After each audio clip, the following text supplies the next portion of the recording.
mais vezes, Geraldo. E você pode interagir conosco, 99205-3030, 99205-3030, esse é o meio mais fácil de você mandar uma mensagem para o Dr. Robson e ele responder. Vamos falar essa sexta-feira do Abril Laranja. Estamos aí no mês de abril, começamos agora, e o Abril Laranja trata aí dos maus tratos aos animais. O que é que dá para falar sobre o Abril Laranja, Dr. Robson? Geraldinho, sempre escolheu-se na medicina veterinária um mês para abordar um tema importante. Então, esse mês, o Abril Laranja, é um mês que se reporta a questão dos maus tratos aos animais. Um tema que está bastante evidente, já que observamos cada dia mais pessoas que criam os animais, mas também que cometem maus tratos.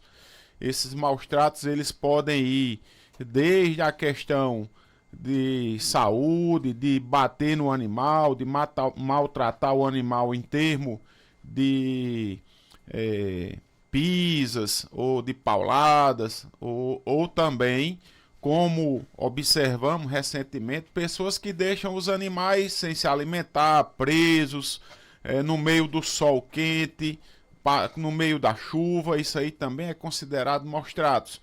Como também infringir algumas leis que existem hoje no país. Por exemplo, cortar a cauda de um cão, cortar as orelhas de um cão por questão de estética, hoje também é considerado maus tratos ao animal.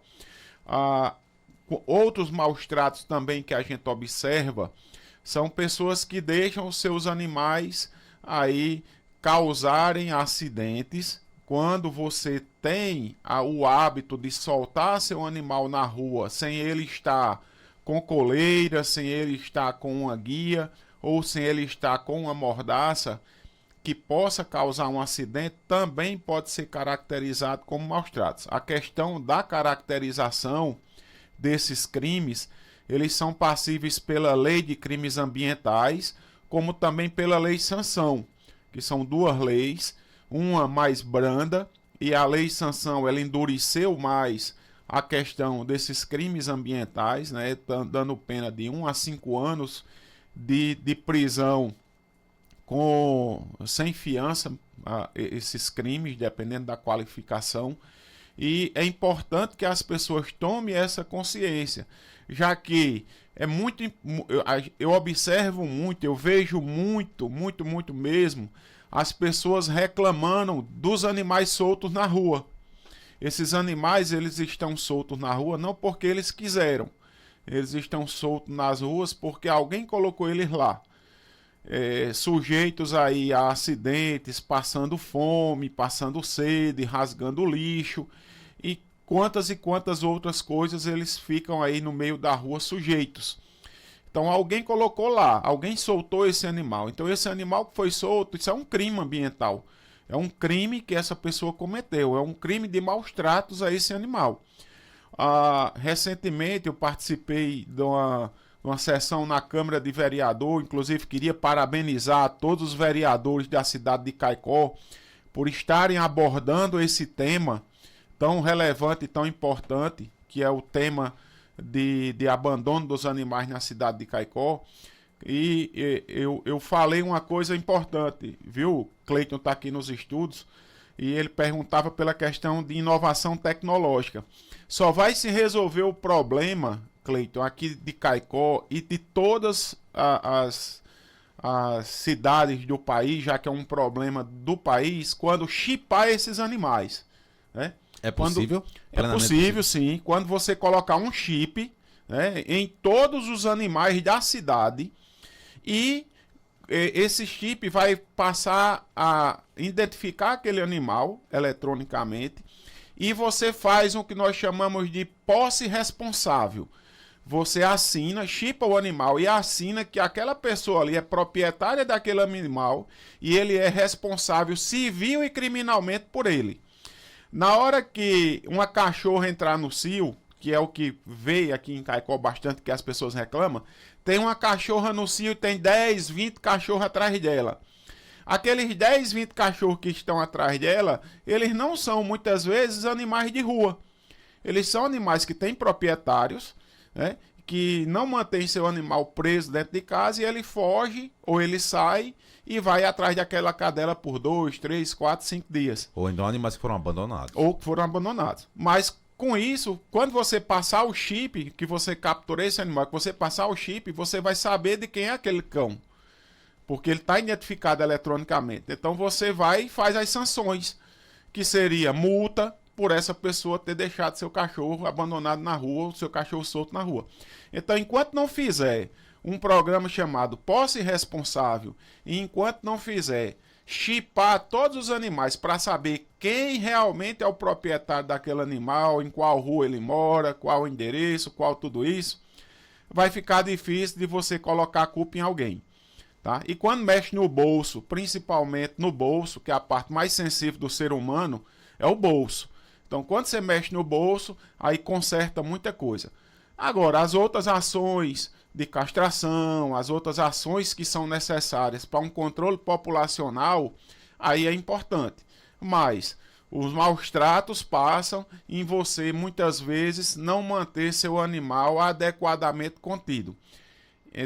Se eu for falar aqui sobre esse tema, a gente vai passar muitas e muitas horas e muitos dias falando. Porém, fica o alerta, né, para que as ações desenvolvidas para um bom controle populacional na cidade passe aí pelo programa Posse Responsável e a identificação dos animais para que os seus proprietários possam responder civil e criminalmente pelos atos do seu animal. Inclusive, essa semana passada, né, tivemos um caso de bem destaque nacional de maus tratos de animais, não é isso? Isso, tem bastante. Sempre Todo tem, dia. né? Hoje Sempre mesmo eu abri no Instagram, tinha lá dizendo que uma pessoa tinha abandonado um cavalo preso em uma estrada e o cavalo fazia 3 dias que estava lá sem comer e sem beber água. Tá? Então, assim, se você for olhar, todo dia tem animais, 2 pitbulls que agrediram um senhor e ele perdeu os 2 braços, teve que amputar os 2 braços. Um que mordeu uma criança e matou uma criança. Não é que a raça seja agressiva. Eu conheço pitbulls extremamente dóceis. Mas qualquer animal, ele pode ser um potencial agressor. Né? Quando diz, tem um cachorro que pegou 4, 5 crianças, tem pessoas, tem um cachorro que matou 2, 3 gatos, tem um cachorro que matou ou agrediu 2, 3, 4, 5 cães. Esse animal é um animal que ele não tem... a índole dele não é uma índole de convívio domiciliar. É um animal que, se não for contido, se não for colocado em um local adequado, é um animal que profissionalmente o profissional pode destinar ele à eutanásia, já que ele é um potencial agressor. A lei permite o profissional médico veterinário designar um animal que tem risco para a saúde pública, e a agressão e morte de um cidadão, ser humano, é um risco de saúde pública, e o profissional pode sim destinar esse animal à eutanásia, amparado pela legislação. Então isso daí tem de ter um discernimento, né? Tem de ter uma boa amparo legal para que o profissional depois, o médico veterinário, não responda a um processo ético no Conselho de Veterinária, ou então a um processo civil e criminal por ter feito uma eutanásia de um animal inadequadamente. Então tudo isso aí ampara o profissional para que ele também não cause maus tratos, né? Porque senão o próprio profissional vai ser enquadrado na lei por maus tratos, sujeito ele aí preso e responder aí a um crime, né, de acordo com a lei e sanção.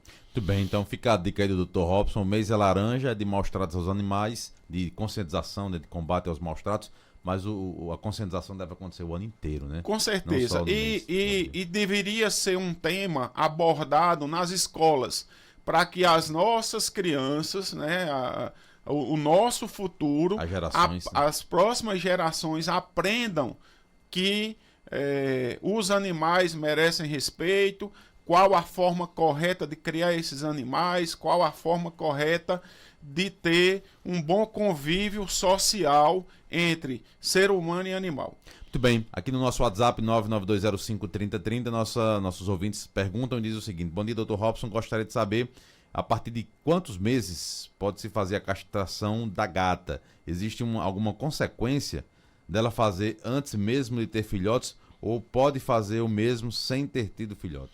Pode fazer sim, sem ter tido filhote. A gata, ela entra em média, no cio com 5 a 7 meses de idade. Tem gatas mais precoces, tem gatas mais tardias, né? Mais em torno aí de 5, 6 meses ela já vai estar entrando no cio. Você pode sim castrar esse animal e algum problema que possa ocorrer é a questão hormonal. Como você retira aí os ovários, que são responsáveis aí por uma produção de hormônio, que seja progesterona, prostaglandina e aí por diante, você pode estar fazendo com que esse animal tenha algum problema hormonal e, consequentemente, esses hormônios aí possam interferir em nível de crescimento e outras ações, processos inflamatórios no corpo desse animal. Outra ouvinte faz aqui uma pergunta extremamente semelhante ao que o senhor respondeu aí. Ela pergunta quanto tempo pode introduzir o remédio. No caso, para cachorro não ter filhote. No caso, seria a vacina ou existe uma introdução de um outro remédio que não seja vacina? Aí é onde está. Cadela, né? Eu respondi de gata. Cadela, ela já é um pouco mais tardia. A cadela, ela vai entrar no cio aí. Tem cadelas que entram no cio com 8 meses, 9 meses. Tem cadela que entra no cio com 1 ano, né? Com 12 meses. Aí vai depender também da raça, do porte do animal e outras variáveis. Agora, se você não quer sua cadela ou sua gata para reprodução, aí você pode fazer o uso do progestágeno, que é uma medicação, tá? Que vai fazer com que o animal não entre no cio. Porém, esses progestágenos, eles têm muito problema, principalmente voltados a tumores de mama, né? A câncer de mama nessas fêmeas. Quem não quiser seu animal para reprodução, minha indicação é que faça o procedimento cirúrgico de esterectomia desse animal. Tem mais perguntas? 992053030, vamos ouvir. Bom dia. Gostaria de saber aí do médico, do veterinário, que eu faço aquele arroz para cachorro mesmo, sabe? Eu tenho um russo siberiano e ele gosta muito desse arroz, então eu faço o arroz e misturo com fígado de gado. Eu posso dar a ele assim todos os dias esse comer, que ele ama essa comida. Ele come ração também, sabe? Mas aí eu faço esse arroz e ele ama esse arroz fígado, com fígado misturado, coração, carne morta, essas coisas assim. Eu faço junto com o arroz. É bom para ele ou não posso dar todos os dias? É bom ou não é? É bom para ele, é bom para mim. Eu já encheu até a boca d'água aqui agora, ela falando desse Separa arroz. aí uma comidinha aí. Com certeza aí deve ser saborosíssimo. Imagine que um animal, ele, quando ela diz que ele gosta muito, o animal ele olha para a ração, vê aquela ração seca ali, vê aquela ração dura e olha para um arroz com frango, né, com coração. Claro que ele vai preferir o arroz com frango, com coração, com o bife de fígado e aí por diante. É questão de sabor e de paladar. Agora, o importante é, se seu animal tiver algum problema renal, essas vísceras, aí entenda o fígado, entenda coração, entenda miúdos, né, de galinha e por diante, eles são ricos em fósforo. E isso daí, ricos em proteína, e isso daí, se o animal tiver alguma alteração, algum problema renal, aí ele não vai ser indicado, podendo agravar ainda mais esse problema nos rins do seu animal. Então eu não sou contra a alimentação caseira, mas você tem de fazer todos os exames necessários no animal para poder ver se ele está apto ou não a comer esse tipo de alimento. Tem mais perguntas aqui no nosso WhatsApp, vamos ouvir. Bom dia, Geraldo. Bom dia, Dr. Robson. E que esses cachorros de rua que o pessoal solta e às vezes corre atrás aqui na minha rua, aqui no Itães, tem 3 cachorros que foram soltas. Aí tem os cuidadores que dão de comida. Aí elas agora devem correr atrás de moto, carro que passa na rua. Elas são da rua, o que é que a gente pode fazer? Porque tem uma determinada pessoa que passa e fica ameaçando. Aí, mas essas pessoas que ficam ameaçando não colocam comida para elas, mas tem as pessoas que têm, as pessoas aqui que colocam comida para elas. Na minha casa também eu coloco comida para elas. Aí eu gostaria de saber o que a gente pode fazer. Isso é de rua. E aí, doutor Robson? Olha, isso é um problema não apenas da rua da senhora. Isso é um problema hoje de várias ruas, de vários bairros, de várias cidades, e de vários estados. Esse problema não é um problema apenas da cidade de Caicó. Ele é um problema de várias cidades, e do país todo. Quando a pessoa tem um animal na rua, o interessante era que esses animais eles fossem adotados. Porque esse animal que está na rua, ele está sujeito à chuva, está sujeito a doenças, está sujeito a passar fome, mesmo ela citando que tem pessoas que colocam de comer, está sujeito a agredir uma pessoa, está sujeito a causar um acidente para com alguém, por exemplo, para uma moto, mas também ele está sujeito a sofrer acidente, a ser atropelado, né, a morrer atropelado e aí por diante. Então o ideal eu sou favorável a castrar e a voltar o animal para a rua se ele não for adotado. Porque senão a gente cria um negócio que chama-se vazio sanitário. Na hora que você tira o animal da rua, vai chegar alguém e vai soltar outro para ocupar o lugar. Certo? Então eu sou favorável a castrar e eu sou favorável a um programa Posse Responsável, que é um programa que você começa a ter a responsabilidade de chipar todos os animais. Isso é minha concepção para um programa organizado e bom de controle populacional em uma cidade. Agora, é importantíssimo que existam políticas públicas de castração, política pública de chipagem, política pública de capacitação e de orientação da população, e passar esses animais a terem um responsável, porque senão vai ficar aí de forma indiscriminada uma grande quantidade de animais na rua, e esses animais, além de eles estarem sofrendo na rua, mas eles podem também causar e trazer sofrimento para dentro dos domicílios.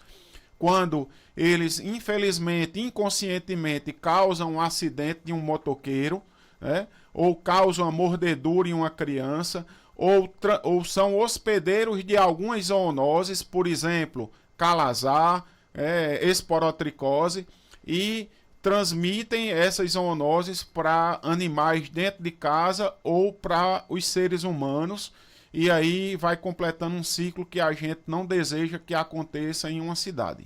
Muito bem, doutor Robson Góes é médico veterinário, atende na clínica Veteripet, que fica na Rua Augusto Monteiro, 569, centro de Caicó. Telefone 3421-1263, ou então WhatsApp 99962-1907. Você pode conferir as dicas do Dr. Robson no Instagram, @Veteripet. Lá, Dr. Robson, todos os dias encaminha lá dicas e informações importantes. Dr. Robson, obrigado pela participação e até a próxima sexta-feira. Obrigado e um bom final de semana a todos.